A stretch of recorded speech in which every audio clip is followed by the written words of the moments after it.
하나님의 언약궤를 블레셋 사람들이 탈취해 갔지만 블레셋 사람들은 하나님이 내린 종기 재앙으로 많은 사람이 아프고 죽어갔습니다. 도저히 언약궤를 간직할 수가 없게 되자 그들은 돌려보내기로 작정합니다. 그래서 수레를 새로 만듭니다. 그리고 한 번도 멍에를 매지 않았던, 수레를 끌지도 짐을 싣지도 않았던 소 2마리를 준비합니다. 그리고 그 수레 위에다가 금으로 만든 보석이죠. 보물이죠. 금으로 만든 종기 형상, 쥐 형상을 실어서 보냈습니다. 송아지, 젖 먹는 송아지를 멀리 두고서 보내는데 소는 갈 수가 없었습니다. 그렇지만 울면서 하나님은 그 우는 소가 바로 블레셋을 떠나서 이스라엘 땅 베스메스로 가게 유도해 가십니다. 베스메스 사람들이 언약궤가 돌아오는 것을 바라보고 기뻐하며 맞이합니다. 그래서 블레셋 사람들이 보냈던 수레를 장작으로 삼고 암소 2마리를 제물로 삼아서 석곤지를 드리게 됩니다. 거기까지는 좋았습니다. 그런데 그 뒤에 문제가 생겼습니다. 그것은 바로 베스메스 사람들이 호기심이 발동해가지고 여호와의 언약궤를 들여다본 거예요. 여호와 하나님의 언약궤는 아무나 들여다보면 안 되는 거룩한 그런 하나님의 임재하는 그런 공간으로 구별되어 있었던 거죠. 그만 베스메스 사람들 70명이 죽게 됩니다. 그러니까 베스메스 사람들은 더 이상 이 언약궤를 보관할 수가 없었어요. 자신이 없었어요. 그래서 기럇 여아림이라고 하는 성읍의 사람들에게 가져가라고 말합니다. 언약궤를 기럇 여아림 사람들은 받습니다. 그런데 아무 어려움이 없습니다. 오히려 하나님의 복을 받게 되는 거예요. 오늘 1절 한번 같이 보겠습니다. 1절입니다. 같이 읽겠습니다. 시작. 그리하여 기럇 여아림 사람들이 와서 여호와의 궤를 가져다가 언덕 위에 있는 아비나답의 집으로 옮겨놓고 그 아들 엘리야사를 거룩하게 구별해 여호와의 궤를 지키게 했습니다. 하나님의 언약궤가 베스메스 사람들에게는 죽음으로 몰고 간 그런 죽음의 향기가 나는 그런 물건이 되고 말았습니다. 그렇지만 똑같은 언약궤입니다. 똑같은 언약궤인데 기럇 여아림 사람들에게는 생명을 주는 생명의 향기가 나는 그러한 궤가 된 거예요. 어떻게 이런 일이 일어날 수 있습니까? 똑같은 언약궤를 어느 마을에서는 사람들이 죽었습니다. 그러나 그 다음 마을에서는 아무 일도 안 일어나고 오히려 축복을 받는 일이 생겼다는 거죠. 우리는 이 사망, 죽음이라고 하는 것이 어디서부터 오는가? 성경은 말씀합니다. 그것은 죄의 삭시라고. 우리 모든 사람이 가지고 있는 육신의 욕심이 잉태되면 죄를 낳습니다. 죄가 자라나고 장성하면 사망을 낳습니다. 성경의 말씀입니다. 그러나 이 모든 사망, 사람이 감당할 수 없는 가장 큰 과제, 가장 큰 문제는 죽음이에요. 이 모든 죽음의 권세를 깨부수시기 위해서 이 땅에 오신 하나님인 예수 그리스도 그분은 십자가에서 우리를 위해 못 박혀 죽으셨습니다. 그래서 그분이 나를 위해 죽으셨고 내 죄를 용서하셨고 그분이 흘리신 피로 말미암아 우리가 다 새로운 생명을 얻게 됐다고 하는 것을 믿는 사람마다 새로운 생명에 참여하는 생명의 향기를 받게 된 놀라운 은혜, 놀라운 구원이 우리에게 임하였음을 믿으시기 바랍니다. 길은 그 길밖에 없어요. 하나님의 언약궤가 기럇 여아림에 왔을 때 그런 역사가 일어나는 거예요. 그들은 하나님의 궤를 마치 귀한 손님을 맞이하듯이 정성을 다해서 존경하며 정중하게 모시고 갔습니다. 물론 그 성읍에 번듯한 무슨 성막이 있는 것도 아닙니다. 그러나 그들 성읍에서 가장 좋은 집을 선택했습니다. 가장 꼭대기에 있었던 아비나답이라고 하는 사람의 집에 그 언약궤를 모셨습니다. 아비나답은 누구일까요? 성경은 자세하게 말씀하고 있지만 분명히 아비나답은 그 성읍 가운데서 가장 하나님을 사모했던 사람, 하나님의 말씀을 기다리고 있었던 사람일 것입니다. 그리고 그 아들인 엘리아사를 제사장 삼은 거예요. 그래서 그 교회를 잘 섬기도록 제사장직을 하게 해주었습니다. 그러니까 벳세메스에서는 죽음의 언약궤가 이제 아비나답이 집에 있는 그 집에 와서는 놀라운 생명의 언약궤로 바뀌었습니다. 축복이 임하게 된 거죠. 또한 그 성읍 기럇 여아림도 놀라운 축복의 성읍이 되었던 거예요. 2절입니다. 2절 같이 읽습니다. 2절 시작. 그 궤가 기럇 여아림에 머무른 지 20년이 됐습니다. 그동안 모든 이스라엘 백성들이 여호와를 사모하며 찾았습니다.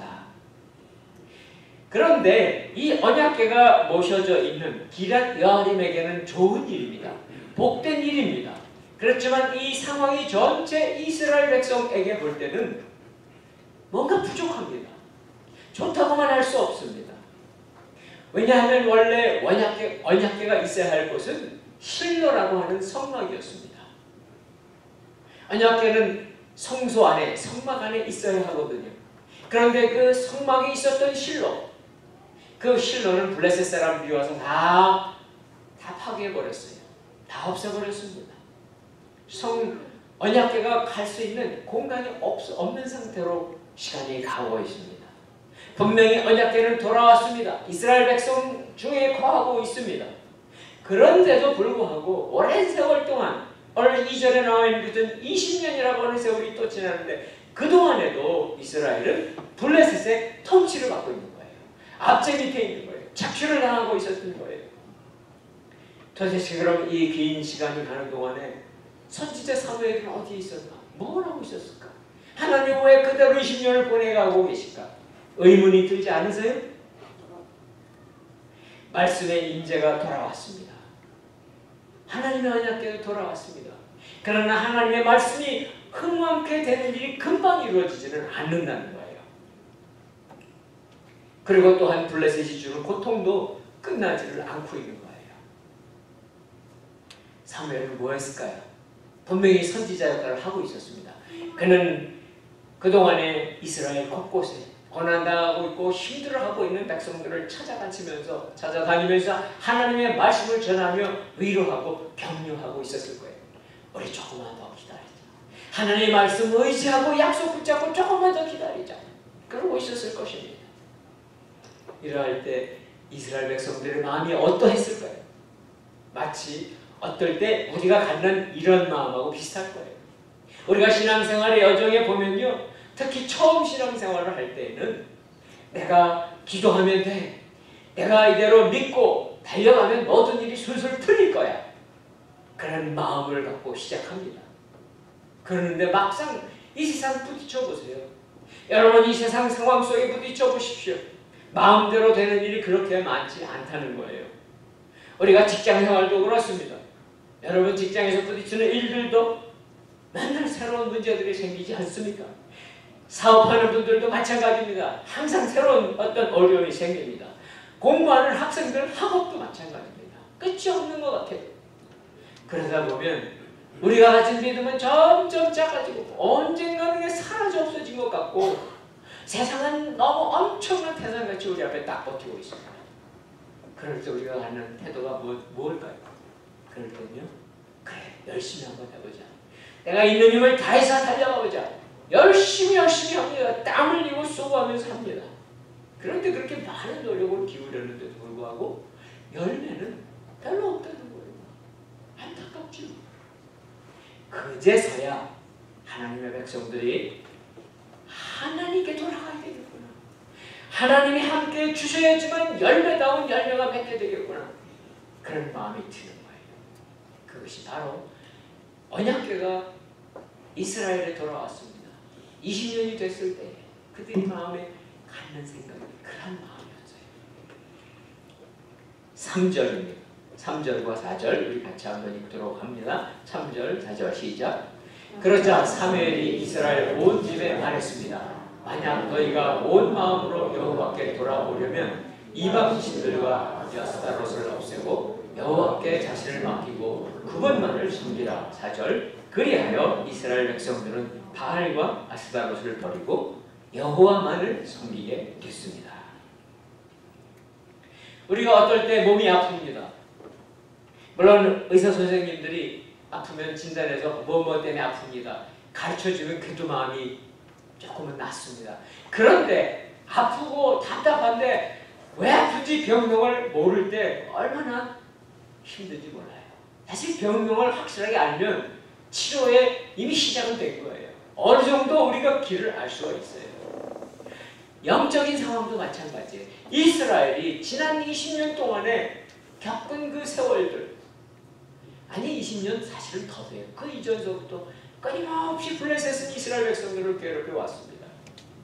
빼앗겼던 언약궤가 다시 돌아왔는데도 불구하고 20년을 지났는데 아직도 상황은 나아지지 않는 게 왜 그러냐 이거예요. 왜 그런가? 도대체 무엇 때문에 그런가 하며 무기력한 상황에 빠질 수밖에 없을 때 바로 선지자 사무엘이 그 병명을 진단해 주는 거예요. 정확하게 그러나 간단하게 진단해 줍니다. 사무엘의 메시지 3절 보세요. 3절 사무엘의 메시지는 간단합니다. 백성들이 이스라엘 백성들이 잘 살아보려고 발버둥을 칩니다. 블레셋 좀 제발 없이 농사를 지금 빼앗기지 않고 좀 먹을 수 있게 해달라고 그렇게 간절히 그렇게 애를 쓰는데 그럴 때에 그들은 하나님만 섬긴 게 아니라 그 땅에 있는 이방신들도 겸하여 섬겼다는 거죠. 이방신 바알과 아스타롯을 함께 섬기고 있기 때문에 그렇다고 진단을 정확하게 해주십니다. 정말 이스라엘이 블레셋으로부터 그들의 손에서 벗어나고 싶다면 우상을 버리라는 거예요.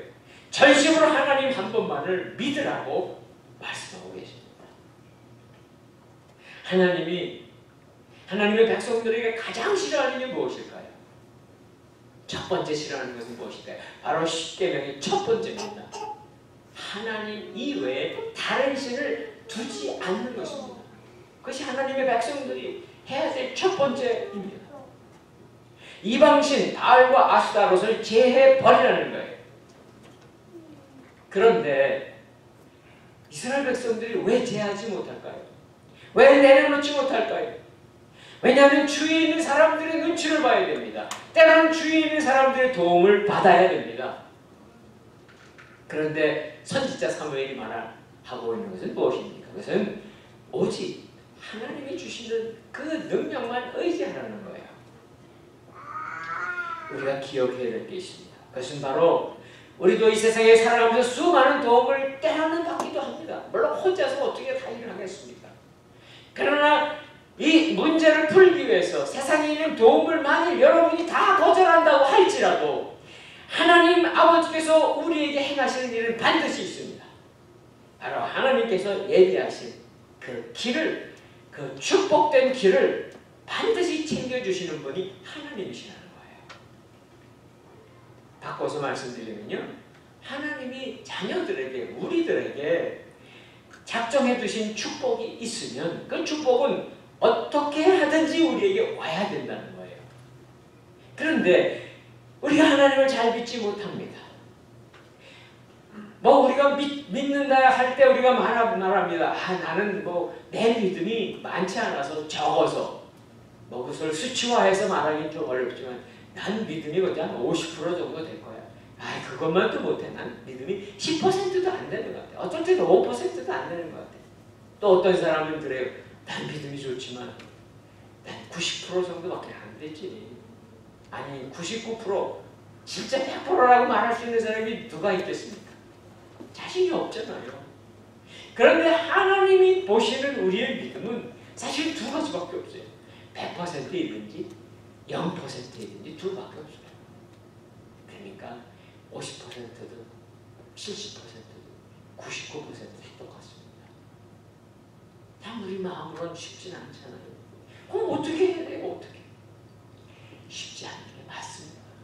믿음의 싸움은 쉬운 게 아닙니다. 그런데 이 믿음의 싸움을 할 수 있는 길이 있어요. 그것은 내 힘이 아닙니다. 내 지식이 아니고 내 경험이 아니고 내 능력이 절대 아닙니다. 우리의 힘으로는 99%가 돼도 또 안 되잖아요. 그렇죠? 그것은 언제 이루어지는가? 비결이 무엇입니까?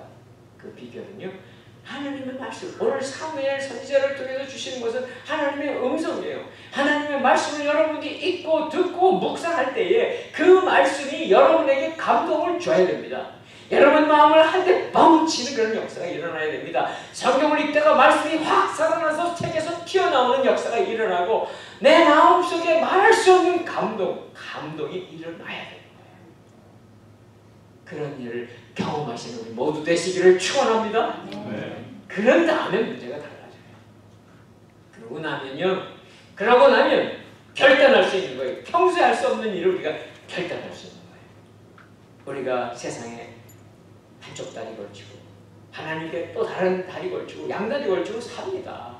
그렇게 사는 게 우리들의 모습일 때가 너무나 많습니다. 그러나 이렇게 놀라운 하나님의 말씀의 역사가 일어나고 성령님의 역사가 일어나면은 하나님 좋습니다. 이제 세상에 내가 망해도 좋습니다. 하나님만 붙잡겠습니다. 내가 이제는 실패해도 좋습니다. 하나님만 붙잡겠습니다 하면서 절적으로 하나님을 의지하며 하나님께 돌아서는 일이 가능하게 된다는 말씀이에요. 자, 이제 5절 보십시오. 5절, 6절.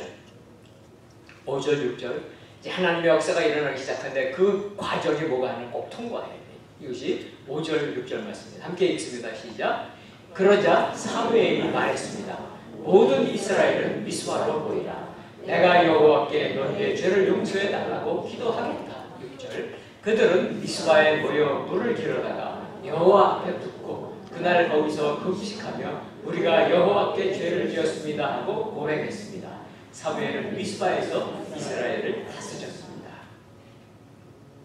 사무엘이 하나님 앞에서 이제 놀라운 역사를 앞에 두고 하는 그 과정이 무엇일까요? 그것은 바로 이스라엘 백성들, 그들을 다 미스바로 부르는 거예요.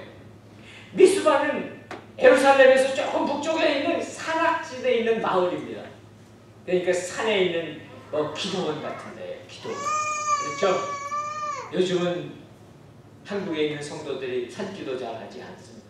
그러나 저희들이 열심히 저희 부모님들이나 우리 부모님 때의 그분들은요, 그냥 깜빡하면 산기도 갔어요. 많이 갔던 데가 삼각산, 한월산, 청계산, 저는 다 가봤습니다.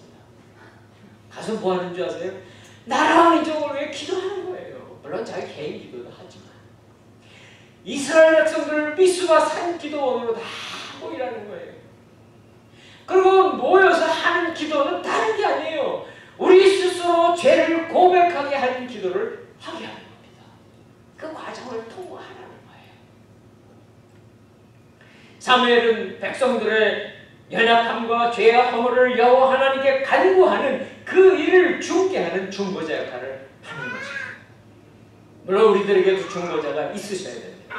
우리가 혼자서 하나님께 부르짖고 기도합니다. 그러나 반드시 우리의 중보자 되신 예수 그리스도의 이름으로 기도하고 예수님께서 우리의 기도를 다 하나님께 올려드리는 역사가 일어나는 거예요. 어떻게 기도했을까요? 사무엘과 백성들을 여기 보면 자세한 내용 안 나옵니다. 그러나 분명히 이렇게 기도했을 거예요. 하나님 우리를 도와주십시오. 이 블레셋의 통치가 이 억압이 끝나게 해주시옵소서. 불쌍히 여겨주시옵소서 기도했을 것입니다. 온 나라가 위기에 처했습니다. 블레셋의 억압에 이렇게 당하고 있습니다. 이때 우리 민족에게 우리의 조국 대한민국도 마찬가지입니다. 사실 우리 민족은 지금 벼랑 끝에 서 있는 거나 마찬가지입니다. 미국이 구해주는 것도 아닙니다. 중국이 우리를 도와주는 것도 아니고 어느 나라가 우리를 도와주면 구해줄까? 사실은 정답은 없습니다. 정말 하나님께 나라, 민족을 위해서 그래서 우리가 기도할 수밖에 없는 거죠. 이렇게 간절히 부르짖을 때에 하나님의 보좌가 움직이기 시작을 하는 거예요. 우리가 본 대로 이 4절, 5절에 있는 모습, 특히 5절에 나왔죠? 6절 보십시오. 6절에 보니까 이들이 기도하면서 회개하는 모습 3가지가 나와요. 우리가 금방 읽고 지나갈 수 있습니다. 그러나 얼마큼 간절히 기도했는가. 그 내용이 첫 번째는 무엇입니까? 첫 번째는 물을 길어다가 여호와 앞에 붓습니다. 물을 길어다 여호와 앞에 그 기도의 단에다가 붓는 거예요. 많은 사람들이 그 물을 부어다 기는다는 것은 다른 게 아니에요. 내 마음이 이렇습니다. 내 마음을 여호와 하나님 앞에 물을 붓듯이 부어드립니다. 저는 너무나 많은 허물이 있습니다. 우리의 모든 부끄러움이 있습니다. 나의 모든 허물을 주님 앞에 낱낱이 부어드립니다. 그런 마음인 거예요. 연약함을 물을 뿌리듯이 그렇게 부는 그 모습이 회개하는 모습이죠. 두 번째는 무엇입니까? 금식했습니다. 금식. 우리도 서울 본부 중심으로 40일 금식 기도하는 건 무엇일까요? 우리는 누구나 다 육신을 가졌기 때문에 먹어야 살잖아요. 또 마셔야 되잖아요. 육체적인 욕구를 채워야 합니다. 그러나 금식을 통해서 음식을 조절하고 욕심을 절제하고 우리의 영혼을 더 깊이 하나님께 올려드리는 거예요. 바로 회개하는 모습입니다. 세 번째는 무엇을 했을까요? 여기 보니까 고백하는 이렇게 고백합니다. 우리가 여호와께 죄를 지었습니다. 그때까지 몰랐을까요? 알고 있었지만 그렇게 내어놓고 고백하지 못했지만 이제 고백하는 거예요. 그들이 여기에는 이렇게 한 문장으로밖에 안 돼 있지만 우리가 그동안에 우상 숭배했던 이런 일 저런 일 주의를 어겼던 이런 일 저런 일 여러 가지 세상을 섬겼던 일들을 다 고백했을 것입니다. 그리고 사무엘 선지자는 그 기도를 다 중보합니다. 하나님 앞에 이 미스바의 기도가 계속되고 또 그들이 또 마을로 돌아갔다가 또 돌아와서 이 회개의 기도가 계속 이어져가는 역사가 일어나도록 그렇게 영적인 지도자 선지자인 사무엘이 인도에 나갔던 거예요. 7절입니다. 7절 우리 같이 읽습니다. 7절과 8절입니다. 7절 시작. 이스라엘이 미스바에 모였다는 소식을 듣고 블레셋의 지도자들이 이스라엘을 공격하러 올라왔습니다. 이스라엘 백성들은 이 소식을 듣자 블레셋 사람들을 두려워해 사무엘에게 말했습니다. 여호와 우리 하나님께서 블레셋 사람들의 손에서 우리를 구하시도록 우리를 위해 쉬지 말고 기도해 주십시오. 이스라엘 백성들이 미스바에 다 모였습니다. 간절히 통회하며 기도하고 이제 하늘문이 열리려고 하는데 하나님이 돌아오셔서 함께 하시는 역사가 일어나려고 하는 이 놀라운 회복의 역사의 순간에 이러한 일이 일어나는 것을 가장 싫어하는 존재는 누구일까요? 마귀죠. 이스라엘 백성들이 바른 신앙으로 돌아가는 것, 하나님께로 온전히 돌아가는 것을 보면은 가장 싫어하는 마귀는 만약 그런 일이 일어난다면 마귀의 일은 실패한 거예요. 오늘날 우리들도 마찬가지입니다. 우리들의 신앙의 부흥이 일어나려면 반드시 마귀의 공격이 같이 일어납니다. 동시적으로 일어나는 거예요. 이스라엘 백성들이 사무엘의 말씀을 따라 지시를 따라서 모두 미스바에 모여서 한 일을 기도하는 거잖아요. 회개하는 거잖아요. 그들은 아무 무장한 것 아닙니다. 그냥 기도하러 온 것뿐입니다. 그런데 왜 블레셋이 쳐들어오냐고요.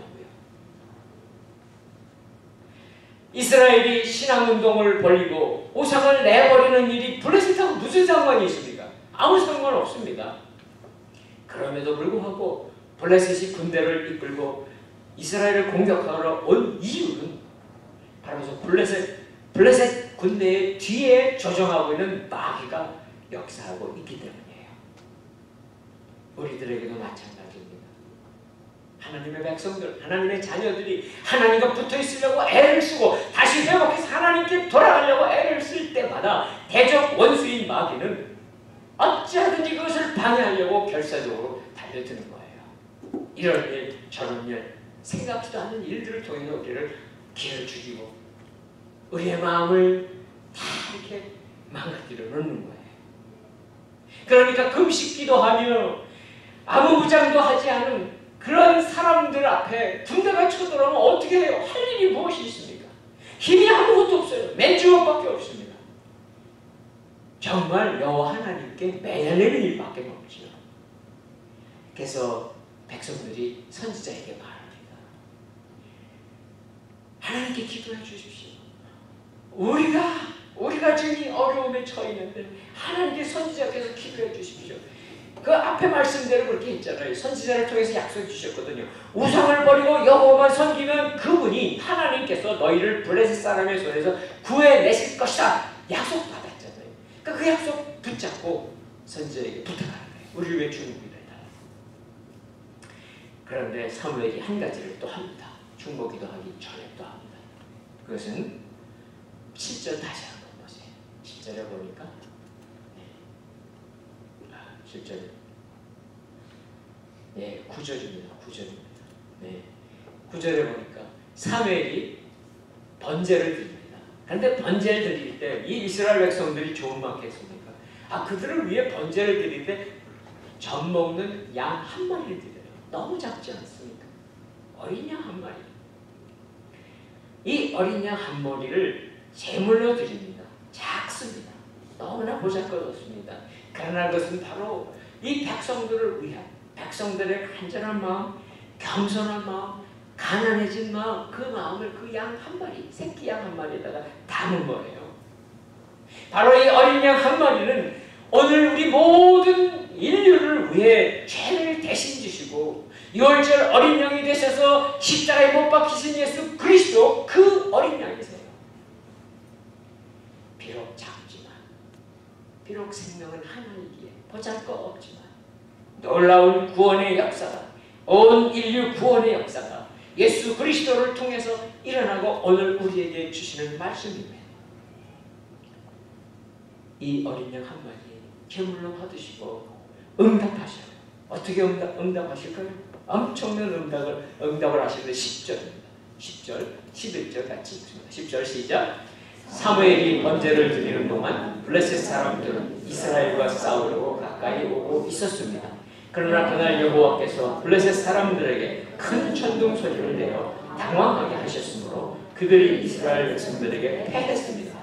이스라엘 사람들은 미스바에서 나와 벳갈 아래까지 뒤쫓아가서 블레셋 사람들을 무찔렀습니다.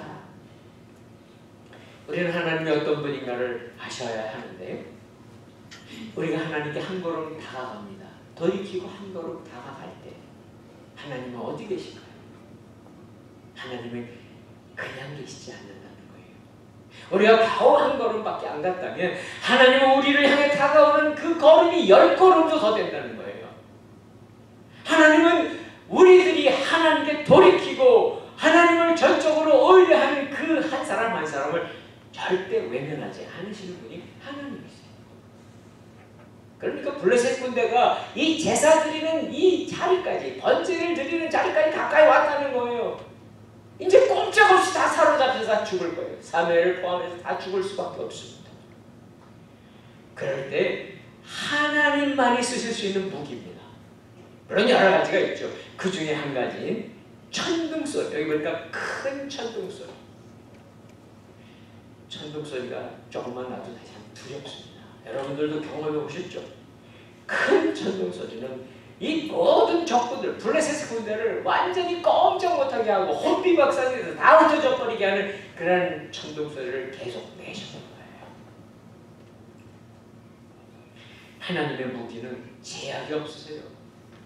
이스라엘 백성들은 무기가 없어요. 맨손이에요. 여기서 몽둥이는 잡을 수 있겠지만 뭐가 무기겠습니까?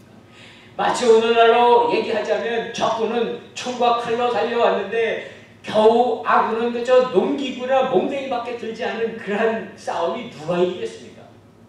당연히 적군이 이기죠. 그런데 싸움의 결과가 어떻게 됐습니까? 지난 20년, 아니 그보다 더 오래 30년, 40년 그 오랫동안 블레셋에게 한 번도 이긴 적이 없었던 이스라엘 백성들이요. 기적이 일어났어요. 기적이. 물론 이스라엘 백성이 싸우기 시작한 것도 아니고 싸운 것도 아니고 하나님께서 그 많은 블레셋 적들을 다 망가뜨린 거예요. 다 도망가게 한 거예요. 백성들이 얼마나 기뻤을까요? 얼마나 감격했을까요? 12절 보십시오.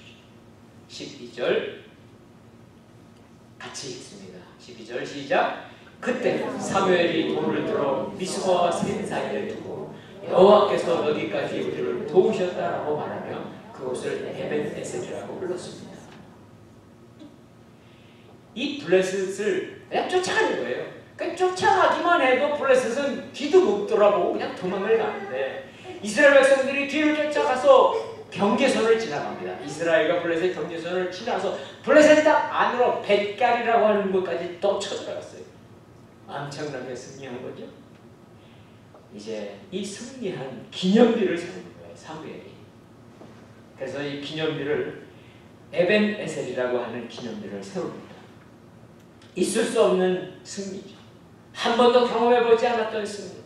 블레셋을 대파한 다음에 미스바와 센 사이에 이 돌 비석을 세우고 여호와께서 여기까지 우리를 도우셨다. 도우신 여호와를 잊지 말라고 세운 돌, 그것이 에벤에셀이에요. 에벤에셀. 에셀은 돕는다는 뜻이에요. 에셀은 여러분이 에셀을 창세기에 나오는 반려자이죠. 하와, 아담의 아내인 하와가 에셀이에요. 돕는 에벤, 돌이라는 말이에요. 돌. 이 도움의 돌은 바로 승리의 돌이고 하나님을 기념하는 돌입니다. 이스라엘 민족의 위기를 이겨내게 하셨던 하나님, 승리하신 하나님을 기념하는 이 에벤에셀의 돌이 사무엘에게만, 이스라엘 백성에게만 있는 게 아닙니다. 바로 오늘 우리들에게도 우리가 이길 때마다, 우리가 승리할 때마다 여호와 하나님의 이름이 높아지고 하나님의 이름을 높이 알려드리는 귀한 승리하시는 우리 모두 되시기를 축원합니다. 자, 이렇게 이겼으니 뭐가 달라지죠? 예, 달라집니다. 13절, 14절 한번 같이 읽습니다. 13절입니다. 시작. 이렇게 블레셋 사람들을 굴복시켜 그들을 다시는 이스라엘 지역을 침입하지 않았습니다. 사무엘이 사는 동안 여호와의 손이 블레셋 사람들을 막아주셨습니다. 14절. 블레셋 사람들이 이스라엘에게서 빼앗아갔던 에그론에서 가드에 이르는 성들을 되찾았고 블레셋 사람의 손으로 넘어갔던 그 주변 영토도 회복했습니다. 이스라엘은 아모리 사람들과도 평화롭게 지냈습니다. 에벤에셀의 승리가 있은 다음에 하나님이 더 엄청난 축복을 이스라엘에게 해주고 계시는 거예요. 그러니까 공동체 변화가 오기 시작합니다. 에벤에셀에서 패배한 것이 아니라 승리의 역사로 반전하는 거예요. 그러니까 에벤에셀 이전과 에벤에셀 이후가 달라지는 거죠. 그래서 사무엘이 사는 동안 13절에 보면은 그 이후로 아니 블레셋이 힘이 없어졌습니까? 아니에요. 블레셋이 여전히 힘이 막강합니다. 이스라엘은 힘이 세졌습니까? 아니에요. 똑같이 연약합니다. 별 볼일 없습니다. 그런데 누가 지켜주세요? 하나님께서, 여호와 하나님께서 사무엘의 기도를 들어주시고 계속해서 엄청난 영토의 회복을 주시는 거예요. 그래서 블레셋이 뺏어왔던 지역뿐만 아니라 원래부터 블레셋 지역인 땅들, 여기 보면은 14절에 보면은요, 에그론, 가드, 이거 다 블레셋 땅이에요. 원래 이스라엘 땅 아닙니다.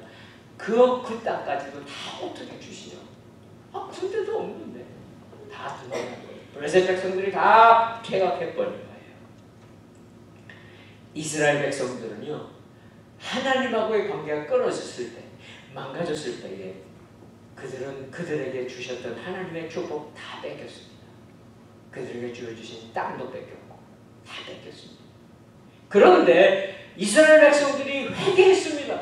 동요했습니다. 하나님께 간절히 물었습니다. 부르짖었습니다. 기적적인 에베레스의 승리가 일어났으니 그 다음에 하나님이 잃어버렸던 하나님의 축복을 다 다시 회복시켜 주시는 거예요. 우리가 생각했던 것 이상의 축복을 주신다고 말씀하십니다. 땅만, 우리가 살던 땅만 겨우 살게 되는 게 아니에요. 적한테 속했던 땅들까지 다 주신다는 말이에요. 사랑하는 성도 여러분, 여러분이 잊어버린 게 있습니까? 아니면 다 거두지 못한 것이 있습니까? 그거 물론 회복시켜 주십니다. 아니, 도저히 생각지도 못한 하나님의 영토, 하나님의 축복의 땅들, 하나님의 놀라운 일들을 회복받고 놀라운 하나님의 자녀들, 축복과 은혜를 드리는 우리 모두 되시기를 주님의 이름으로 축원합니다. 사랑하는 성도 여러분, 우리가 도대체 무엇을 구해야 하겠습니까? 사무엘처럼, 이스라엘 백성들처럼 미스바에 모여서 간절히 기도하고 물을 붓고 금식하며 마음을 찢어 고백했던 것처럼 우리가 간절히 기도하고 하나님께 나아갈 때 하나님 우리의 삶 속에 분명한 에벤에셀의 놀라운 비속을 세워주실 것입니다. 그리고 놀라운 회복의 역사, 축복의 역사를 이루어 주시는 그 하나님을 경험하시는 우리 모두 되시기를 주님의 이름으로 축원합니다.